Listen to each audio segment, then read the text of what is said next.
Hello and welcome to the big picture. Even as Prime Minister Narendra Modi is in the last leg of his 5-day visit to USA, there is a good sense of the way the visit has played out. While the PM and President Obama are to have a meeting soon before he flies back to India, the 5-day visit has created the right atmospherics. The Indo-US relationship, which has been going through a rough patch for over a year and more, need to be restored. Modi's visit, it is hoped, will rekindle the relationship. The Obama administration, which has also been preoccupied with both domestic and issues outside, are apparently showing renewed interest in India. So will the Modi visit result in a new beginning of the Indo-US relationship? Will it lead to better economic and strategic relations? Will the efforts of Prime Minister Modi to woo the investors from America be fruitful?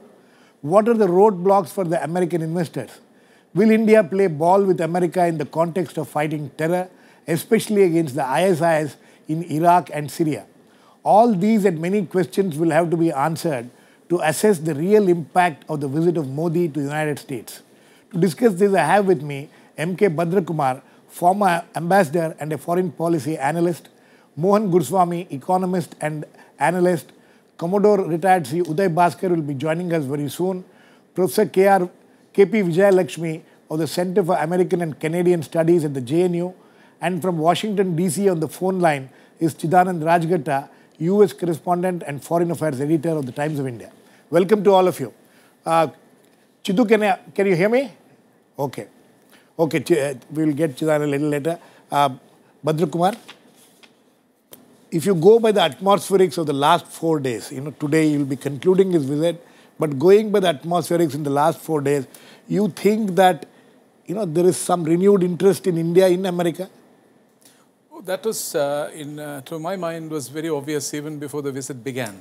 There is no doubt about it. There is a perception of the Prime Minister as a forceful personality, decisive, capable of taking difficult decisions, and also business-friendly. And on all these templates, there is no doubt about it. The Americans are very much interested in engaging him. And I think from their point of view, the objectives are quite clear. But let me put first the Indian point of view. I think Prime Minister himself set the benchmarks, quite clearly. The visit is already a success after the New York Madison Square Garden. Even before he arrived in Washington, from his point of view, visit is a success because he, has assumed in stature a certain proportion which, probably wouldn't have thought of, for a Prime Minister in the earlier visits. So that's quite clear, and it is playing out very well. And his charisma certainly shines better that way. But the substantive part, I think we have 2-3 things to think about. One is his departure statement. What I found significant there is, number one, that 1/3 of the statement was given only to, less than 1/3 was actually given to the meeting with Obama. Secondly, he didn't get into geopolitics. He didn't use the word, natural ally or anything, though he had an obligation actually to do it, considering that, this is a coinage by Mr. Vajpayee. So why do you think that? I think he called it a vital partnership, which is with a sense of proportions.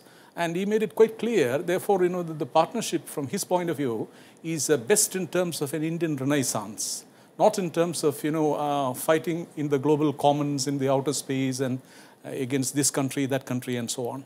Then there are 2 other things which are important. One is the fact that on the eve of his visit to the US, I think the time was quite significant. He proposed this so-called Made in India global initiative. Right. Now, Make in India. Make in India. Now, what is the thrust of this? Number one, don't look at India and salivate as an attractive market. Come and put your money here, manufacture, because what I am interested in, this is what Prime Minister Modi is communicating, what I am interested in is that it should create jobs at the end of the day. Number 2, he made a very important point, which is this, that, do not look at these things in one zero-sum terms. We want both the East and the West. And we want to be a link between the East and the West. And we are determined to pick up the best from both sides. So we are not going to play ball with you if you're trying to use us as... No, the point is, there are factors of advantage which are there for Asian countries. There are factors of advantage which are there for the Western world. And for India, it is necessary to balance both, to connect with both. And more or less the same thing in his op-ed in the Wall Street Journal he expounded. So it's quite clear that he is going there to propagate the message that in terms of governance, in terms of creating a good playing field for foreign business, there are aberrations like, taxing and all that, questions will come of Vodafone controversy and all that. So from that point of view, he's trying to instill a new confidence in the corporate industry in the US, spreading the message there's going to be an effective governance, and that we are really interested in re-energizing this relationship, which has been in a state of stagnation in the recent years. Okay. Then the final point is, Girish, one more point I want to say is this, that, all said, there is a certain similarity in the political trajectory of Mr. Narendra Modi and Mr. Barack Obama. And in the American scheme of things, at least, it matters if there are personal equations.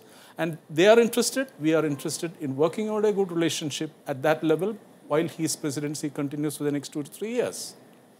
Mohan, personal relationship you think has been established over dinner last night. One second thing is, it's very interesting what Bhadrakumar says, that he didn't use certain words which were expected of him to be used, not a strategic relationship, a vital relationship, whatever. What is it that Modi has taken from here, and what is it that he is expecting to bring back? I think there are two things which influence his visit. One is the sudden souring of the Chinese president's visit here. Exactly. Okay, that was one which created a certain atmosphere.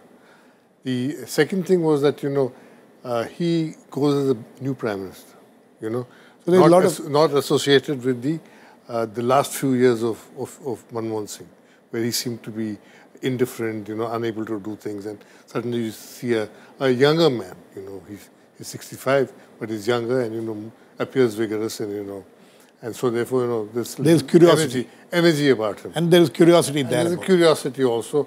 People were expecting him to take a hard anti-American line given his own past experience with the US and all that. But, obviously he has a lot of admiration for that country, We're seeing all these pictures surface of him there Old as pictures. a young man, different visits, number of times he's been there. And so, so that created a certain optics. But, I don't know how they hit it off. We don't know. We don't know. This is all spin and make-believe, I don't think you can connect over one cup of, of lemon juice. Hot water, Lemon juice. So I think we'll have to wait and see. But, the basic inherent problems which we have with America, I don't think have been really tackled. Because we have problems with, the Americans want, they have the complete agenda to be installed here. And we are still reluctant to do that. They want, for instance, us to come aboard their position on the Doha round and, and on food subsidies. The WTO. WTO. It's not going to be easy. There are lots of issues on hand which have not been sorted out. There are issues like, they've got all these defense contracts are tied up with all these intrusive laws, SISMOA, UMA, all kinds of things, so far, and they want you to sign up all that, and you can't do it. Then there's a civilian nuclear liability bill, this is all still pending. There's not much discussion on that at all. Really, all you've got is great optics. And, and part of that optics is parochial, and sector, limited. Limited to the Indian Americans. The tri-state area, where those people are the people who borrow money from American banks and give it as, invest in Indian as NRI bonds, and they have that 2%, 3% spread out there. So, they're not investors. Investors are people who set up companies. Investors are mostly out in the West Coast. They're the high-tech fellows, and, I would have liked to see some movement out there. In fact, somebody else also suggested that he should have gone to the West Coast. He should have, maybe, to get some of those people back, lure them back.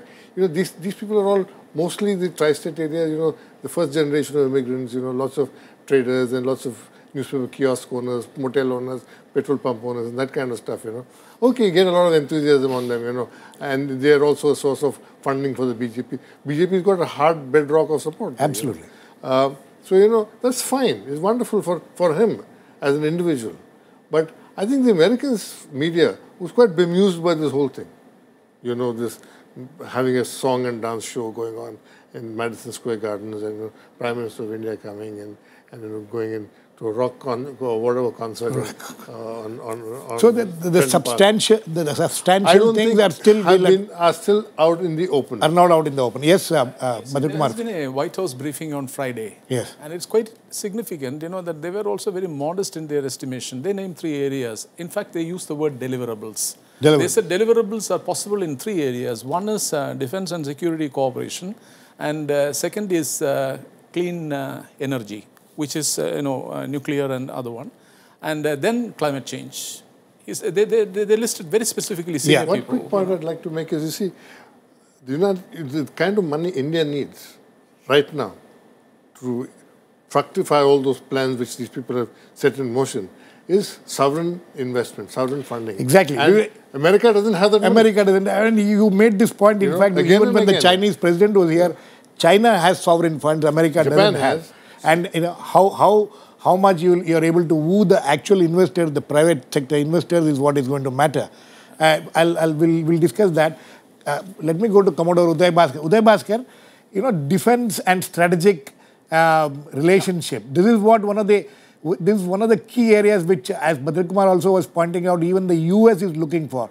So, do you expect anything substantial to emerge as far as strategic relationship is concerned? If we use the word strategic, I do not expect anything substantial just now. But I think, as Bhadra has pointed out, the defense and military inventory sector is something that the Americans have already identified.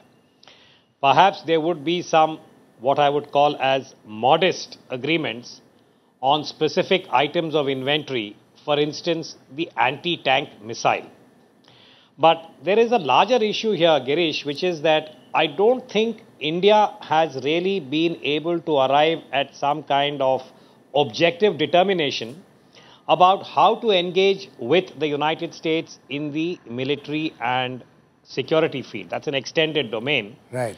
And as Mohan was pointing out, for the United States, they have a fairly clear idea as to what they expect from India. I think if you look at the history of the bilateral relationship, even before the civilian nuclear agreement in July of 2005, it was preceded by what is called as the Rumsfeld-Mukherjee agreement, when Mr. Pranab Mukherjee was our defense minister and Mr. Donald Rumsfeld was his counterpart there. That was signed in June of 2005.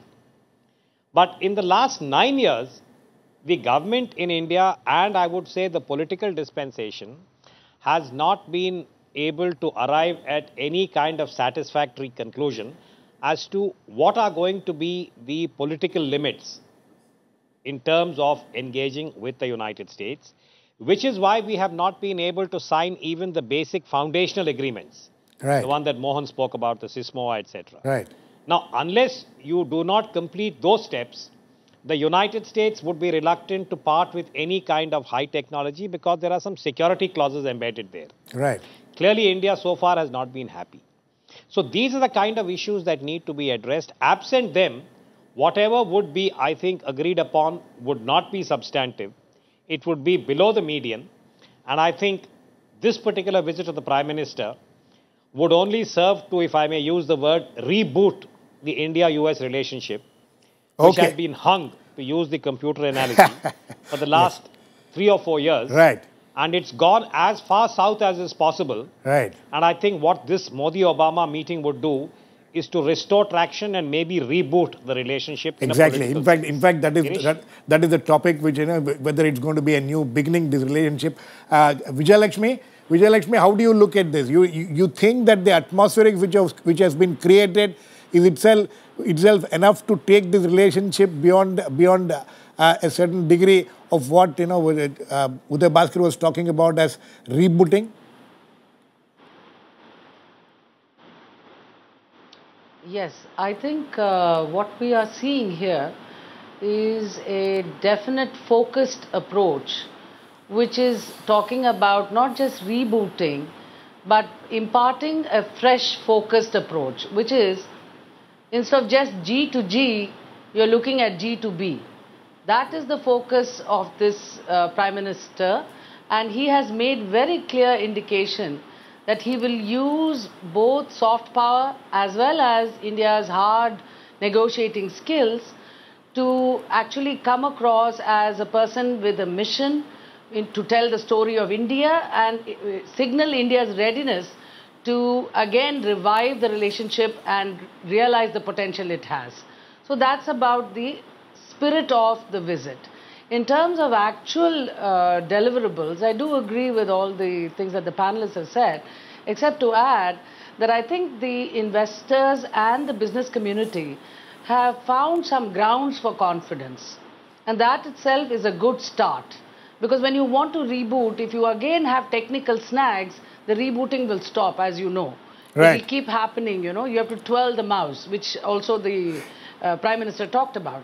I think you're seeing now investors interested, but they are waiting and watching because we've had one budget in which we have not been able to show any domestic legislative alignment to our international economic agenda. So, you know, they are waiting and seeing whether there will be some movement on the ground, on GST, on tax code, etc. So I think, you know, they are going to give them time. It's not going to be this, you know, just a honeymoon period as in politics, but it's going to be till next budget. Absolutely. And that's a great start. I Okay. mean, you've got a whole year to work around your own priorities and then push for a certain accommodation and so on. And in security, I think the low-hanging fruit, which has already been identified, has, you know, more to come. I mean, I think these are good beginnings, but we're going to see much more happening because the joint dialogue, you know, the fifth strategic dialogue concluded number of agreements in which we are, you know, institutionally accommodating each other's viewpoints in technology summits and various other things. So I think, you know, a lot of preparatory work has gone into this meeting. Okay, Vijayalakshmi, I'll come back to you. You know, you're going to see some progress through the year. Okay. Bhadrakumar, you know, it's very interesting, this joint editorial, what they call as joint editorial written by Obama and Modi, which has appeared in Washington Post, and it's titled, Chale Saath Saath, Forward Together We Go. In that, a very interesting thing earlier you were mentioning this. One of the things which is spoken about in this joint editorial, if you want to call it that, is that a greater, you know, multilateral responsibility for India. India will support an open and inclusive rules-based global order in which India assumes greater multilateral responsibility, including in a reformed United Nations Security Council. What does this mean? You see, this is a theme which, if you remember, also figured in Prime Minister Modi's speech in the General Assembly. Right.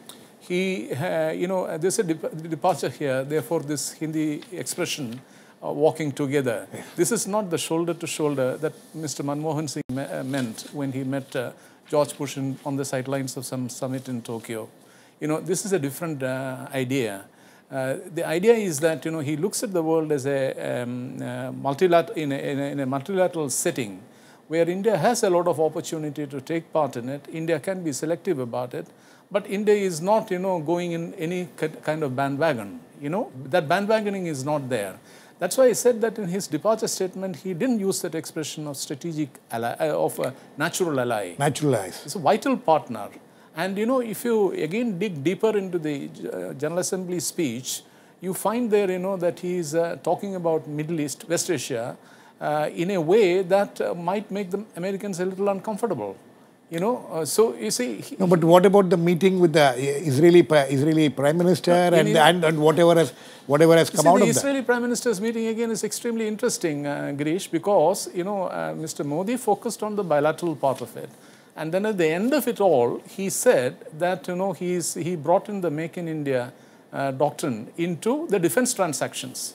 He said it's time. Now that hits Israel very badly because, you know, they are selling for asking price. They're making a hell of a lot of money in the market, and it's a source of huge budgetary support for the Israeli economy. Absolutely. They are not in the business of, you know, creating jobs in India. But he introduced that topic. And, you know, in all our interaction with the Israelis, we never ever talked about co-production. Exactly. Mohan, you know, co-production, even in the meeting with the CEOs, you think anything positive has emerged from that? You know, you pointed out all these problems which they have. Are these CEOs, investors, are they in a mood to come and invest in the near future? We must get one thing clear.